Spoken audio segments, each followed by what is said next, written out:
Some people feed off disrespect. It gives them a twisted sense of power when they can provoke. You push your buttons and make you lose control. That is their strategy. They want to pull you into their chaos, make you emotional, and gain the upper hand by watching you react. But here's the truth: when you lose your temper, you hand them exactly what they want. They win. The real power lies in staying calm. It's about maintaining emotional control, thinking clearly, and delivering a response so sharp and unexpected that it stuns them into silence. You do not need to yell or argue. You do not need to defend yourself or prove anything. You simply respond with dignity, confidence, and precision. These kinds of comebacks are not about being mean. They are about protecting your energy, setting boundaries, and showing people that you cannot be easily shaken.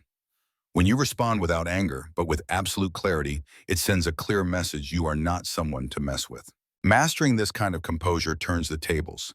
You shift from being a target to becoming someone they hesitate to cross again. That is real strength. That is how you win without ever raising your voice. You're entitled to your opinion, and I'm entitled to ignore it. This is one of the most powerful and underrated responses you can use when dealing with rude, arrogant, or judgmental people. It isn't aggressive, it's not emotional. It simply reminds them calmly and confidently that their opinion has no power over your life. And that's exactly what frustrates them the most: being dismissed without drama. People who argue or overly critical usually aren't trying to help you. Most of the time, they don't even believe in what they're saying. What they really want is control. They want to dominate the conversation, make you feel small, and feed their ego by making you doubt yourself. They treat their opinion like it's law, expecting you to explain yourself or beg for approval. But when you choose not to argue or defend yourself, when you simply say, "You're entitled to your opinion, and I'm entitled to ignore it," you instantly shift the power dynamic. You remind them that their words are just that, words, and you're under no obligation to entertain them. I learned this the hard way. Years ago, I started working on a project that meant a lot to me. I poured hours into it, sacrificed sleep, and gave it everything I had. When I finally shared my idea with an old friend hoping for encouragement, he smirked and said, "That's a waste of time. No one's going to care about that." The old version of me would have argued. I would have tried to justify myself, listing all the reasons why my project had potential. I would have fought for his approval. But in that moment, I realized something. Why was I trying to explain myself to someone who had never built anything of value? So instead, I just smiled and said, "You're entitled to your opinion, and I'm entitled to ignore it." Then I changed the subject. He had nothing left to say. That moment changed everything for me. I saw the look in his eyes. He expected me to get defensive. He expected a reaction. But I gave him silence and indifference, and that hit harder than any argument ever could. This response works so well because it doesn't give rude people what they crave: your emotional reaction. It tells them they can talk all they want, but you're not listening. You don't need their validation. Their words do not shake your confidence. Use this line when someone mocks your dreams or goals, when a toxic family member criticizes your choices, or when a coworker tries to belittle your ideas. Just say it calmly and move on. No drama, no explanation. The truth is, most of the people who criticize you aren't doing better than you. They're just louder, and the louder they are, the more insecure they usually feel. So let them talk. Just don't give them your attention. Because in the end, your life is yours, and their opinions are irrelevant. If I had $1 for every smart thing you said, I'd be broke. This comeback is both clever and devastating. On the surface, it sounds like a casual joke, but underneath the humor, it delivers a direct and undeniable message. You talk a lot, but you say nothing of value. That is why it hits so hard. It exposes the emptiness behind their arrogance without you ever raising your voice. Rude people often rely on sarcasm, loudness, and confidence to make themselves seem superior. They rarely offer real insights or meaningful contributions. Instead, they interrupt, mock, and throw out passive-aggressive remarks just to gain attention. This line flips their game on its head. It reminds them that their words lack substance and their arrogance is not backed by intelligence. Let me give you a real example. Back in school, I had a classmate, let's call him Ryan. Ryan was the type of person who thought mocking others made him look cool. He wasn't particularly smart or successful, but he had mastered the art of being loud, sarcastic, and dismissive. During a group discussion one day, I was explaining a simple idea when Ryan cut me off with a smug tone and said, "Oh yeah, because you're such a genius, right?" Everyone laughed, not because it was clever, but because he said it loud enough and with confidence. And that's the trick people like him rely on. They win by embarrassing you publicly, making you feel small in front of others. But instead of reacting emotionally, I smiled and said, "Ryan, if I had $1 for every smart thing you said, I'd be broke." The room went silent. One person choked on their drink. Another muttered, "Ow." Ryan had nothing left to say. He shifted in his seat, clearly caught off guard. That moment revealed something important. Loud does not equal intelligent. This comeback is powerful because it disarms the bully using their own tactic. You make your point without yelling. You shine a spotlight on their behavior in a way that makes others see it too. And best of all, they are left with no smart way to respond. If they argue, they prove your point. If they stay silent, they admit defeat. Use this line when someone constantly interrupts with sarcastic remarks, when a coworker criticizes but never contributes anything helpful, or when a friend keeps belittling you just to feel superior. Deliver it with a calm tone, maybe even a smirk, then move on like nothing happened. The truth is, people who mock others often have nothing meaningful to say. They hide behind jokes and insults to mask their own insecurities. By exposing that without even getting emotional, you take back your power and they feel the sting. So the next time someone tries to act like the smartest person in the room without saying anything of value, hit them with this line and enjoy the silence that follows. I don't argue with people who thrive on disrespect. This isn't just a comeback. It's a powerful statement of emotional maturity and self-respect. It tells the other person, I see exactly what you're trying to do, and I'm not playing your game. Some people don't want genuine conversation. They're not interested in hearing your point of view.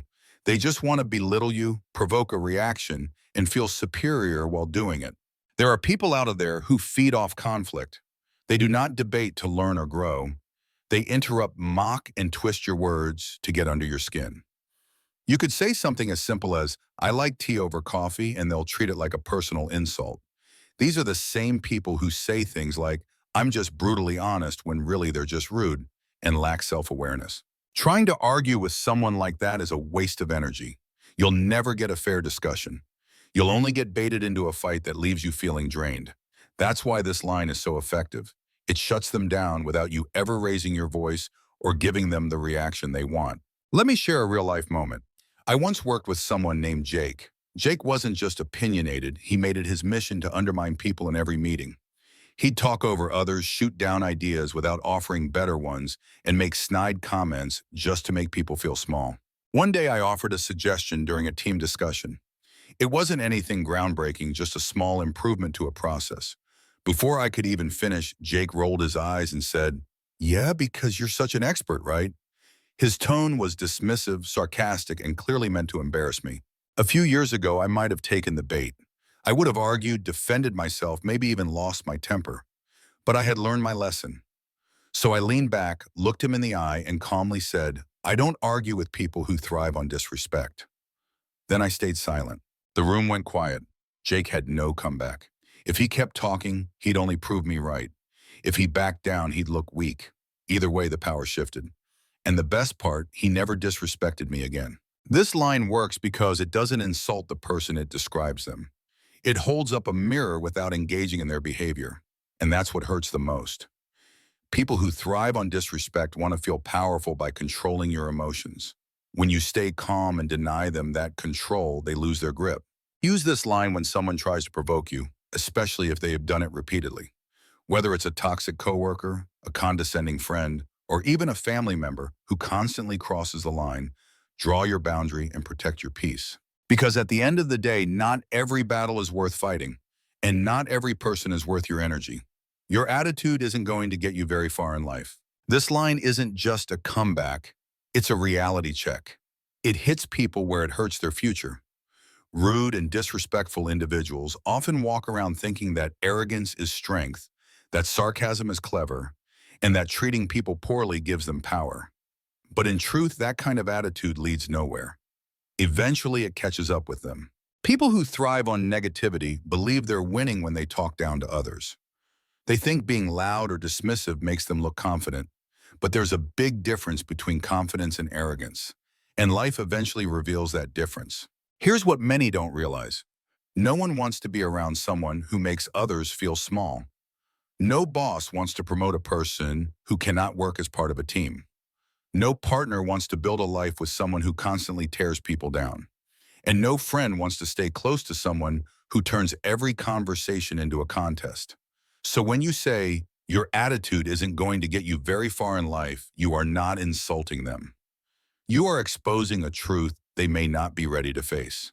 Let me share a moment when I used this line and saw its impact instantly. I worked with someone named Mark. Mark believed that rudeness was part of his personality. If someone made a mistake, he would roll his eyes instead of offering help. If someone shared an idea, he'd shut it down before hearing the full thought. His whole approach was to act superior by making others feel inadequate. One day during a team meeting, he snapped at a colleague and said, "Maybe if you actually knew what you were talking about, we wouldn't be wasting time." Everyone in the room went quiet. You could feel the discomfort, but no one said anything. That's the kind of silence rude people count on. They expect others to stay quiet. But I wasn't about to let that slide. I looked at him and said, "Your attitude isn't going to get you very far in life." The room froze. Mark tried to laugh it off at first, but his confidence had visibly dropped. He didn't speak much after that. Something had shifted. And the truth came full circle a few months later when promotion decisions were made. Mark was passed over. Why? Because no matter how skilled someone is, if they bring a toxic attitude to every room they enter, people eventually stop inviting them in. This line works because it forces people to confront the long-term consequences of their behavior. It's not about making them feel bad. It's about showing them that their actions today are shaping their future. Use this line when someone thinks being rude is a strength. Use it when a friend, coworker, or stranger acts like belittling others makes them powerful. Because in the real world, success comes through connection, humility, and emotional intelligence. Arrogance only creates walls, and eventually those walls block the person who built them. This conversation was over before it even started. This response isn't just a clever line, it's a verbal checkmate. It shuts down rudeness before it even has a chance to grow. When someone is trying to bait you into an argument hoping to throw you off balance, this phrase sends a clear message: you're not interested and their words hold no value. Rude people thrive on conflict. They want to provoke you to pull you into a back and forth where they can feel in control. But when you use this line, you take that control away. You don't fight back. You don't explain. You simply dismiss the entire exchange before it begins. That silence, that calm indifference, is what hits the hardest. I remember a situation where this line worked perfectly. A coworker, constantly negative and critical, interrupted me during a meeting. I had barely begun to share an idea when he cut in with a smirk and said, "Or we could just do it the right way instead." He was expecting a defensive reaction. He wanted me to get flustered and argue. But I stayed calm. I looked at him and said, "This conversation was over before it even started." Then I turned back to my work. The room went silent. He was stunned. There was nothing left to say. He had tried to pull me into a power play and I didn't even show up to the game. That one sentence stripped him of the attention and control he craved. This line is so effective because it sends a clear signal. Not every comment deserves a response, and not every battle is worth your time. It keeps your energy intact and shows that you won't waste your voice on someone who doesn't deserve it. Use this when someone is being passive-aggressive, trying to start a pointless argument, or making disrespectful remarks. Whether it's at work, in your personal life, or even online, this phrase ends the conflict before it begins. Remember, you don't owe rude people your time or your peace, and when you show them that their words are irrelevant, you take away the only thing they truly want: your attention. Thanks for your input. I'll be sure to forget it immediately. This line is a masterclass in dismissive calm. It strikes the perfect balance between polite and powerful. At first glance, it sounds civil, but its true impact lies in how completely it disregards the rude person's opinion. With one sentence, you acknowledge their effort only to make it clear it had zero value. People who go out of their way to disrespect you often want just one thing: control. They want to shake your confidence, make you second-guess yourself, and drag you into their negativity. They thrive on emotional reactions. They don't care if they are right. They care about whether or not they can make you feel small. But when you say "Thanks for your input, I'll be sure to forget it immediately," you are sending a bold message. You heard them, you just do not care. And nothing disarms a disrespectful person faster than realizing their words failed to land. Here's why it works so well. It denies them the power they seek. They expect you to explain, defend, or snap back.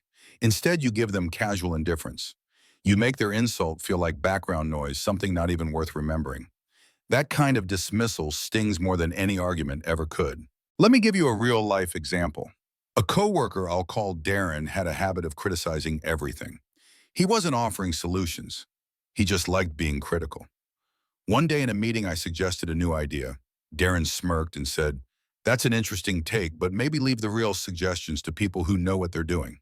Instead of getting defensive, I smiled and replied, "Thanks for your input, Darren. I'll be sure to forget it immediately."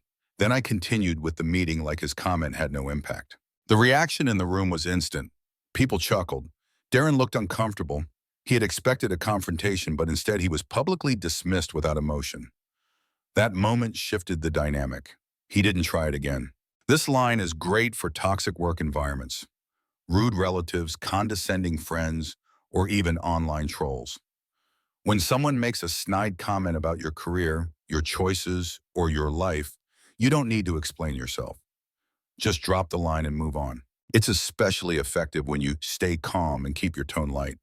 That nonchalant delivery shows you're in control. It says, "I don't need to fight. You're simply not important enough." The psychology behind this is simple. Rude people want space in your mind. They want their words to echo in your head. But when you let them know their opinion won't even last a second in your memory, you take away their victory. So the next time someone tries to belittle you with a smug comment, give them a polite smile and say, "Thanks for your input. I'll be sure to forget it immediately." Then carry on unbothered, unshaken, and untouchable. You seem really dedicated to making a fool of yourself. This line is sharp, unexpected, and brutally effective. It flips the script on people who think they're embarrassing you, when in reality they're just exposing themselves. When someone constantly seeks attention by being loud, rude, or sarcastic, this comeback forces them to face an uncomfortable truth. They are the only one looking foolish. Most rude individuals don't realize how ridiculous they sound. They believe their sarcasm makes them clever or dominant. But when you calmly point out their behavior without raising your voice or showing emotion, it shifts the spotlight back onto them. It makes them stop and think, even if they won't admit it. And if others are watching, it becomes even more powerful. They begin to see the truth too. Let me share how I use this line in real life. I was once in a meeting where a coworker kept interrupting, rolling his eyes, and throwing in unnecessary comments. He clearly wanted to challenge everything I said. At one point, I simply turned to him and said with a calm voice, "You seem really dedicated to making a fool of yourself." Then I moved on without another word. The room went quiet. He looked stunned. There was no comeback. He had expected me to argue or get flustered. Instead, I remained composed and made him the center of the embarrassment. That moment made it clear I was not someone he could push around. This line works especially well with people who are always sarcastic or passive-aggressive. It forces them to reflect on how they're being perceived. Even if their ego won't let them respond, the message sinks in. The more calm and confident you sound, the more powerful it becomes. Use this line when a friend makes repeated passive-aggressive comments, when a coworker tries to undermine you in front of others, or when someone in public acts out to get attention. Say it once, say it calmly, and move on. Let them sit with it. The truth is, people who act foolish often don't realize how obvious it is until someone calls it out. And when you do it without emotion, with nothing but quiet confidence, you win without even trying. These comebacks are not just clever lines, they are built on powerful psychological principles. The first strategy is emotional control. Rude people want to provoke a reaction. They feed on anger, frustration, and defensiveness. But when you remain calm and unshaken, you take away their ability to manipulate you. Another strategy is quiet dominance. You are not trying to overpower them with volume or aggression. Instead, you use composure and well-placed words to take control of the moment. It is not about fighting back. It is about showing you are not affected at all. These responses also use strategic indifference. You acknowledge the disrespect, but you refuse to give it emotional weight. That lack of reaction frustrates the person trying to get under your skin more than any insult could. Finally, these comebacks subtly shift the spotlight back onto the other person. They reveal the rudeness for what it is: insecurity, attention-seeking, or lack of self-awareness. And once others see it too, the person loses credibility. Together, these strategies allow you to defend your dignity without lowering yourself. You maintain your peace, protect your energy, and show that you cannot be rattled by petty behavior. That is real power. In life, you will inevitably encounter people who test your patience, push your buttons, and try to provoke a reaction. Whether it is a rude coworker, a passive-aggressive friend, or a stranger online, their goal is often the same: to gain control by disrupting your peace. The key to handling these moments is emotional discipline. Instead of reacting with anger or defensiveness, stay calm and let your silence or sharp, composed response speak for itself. Use phrases like "you're entitled to your opinion" and "I'm entitled to ignore it," or "I don't argue with people who thrive on disrespect," to shut down their behavior without escalating the situation. These responses do more than protect your pride, they protect your energy. They remind you that not every comment deserves your attention and not every person is worth your time. When you remain calm and refuse to engage, you strip away their power. More importantly, you maintain your dignity. Remember, disrespect only works if you let it get to you. The real strength lies in your ability to respond without losing control. Apply this mindset to your everyday life. Hold your boundaries, stay composed, and let others expose their own character. You do not need to fight every battle. Sometimes silence is the sharpest sword.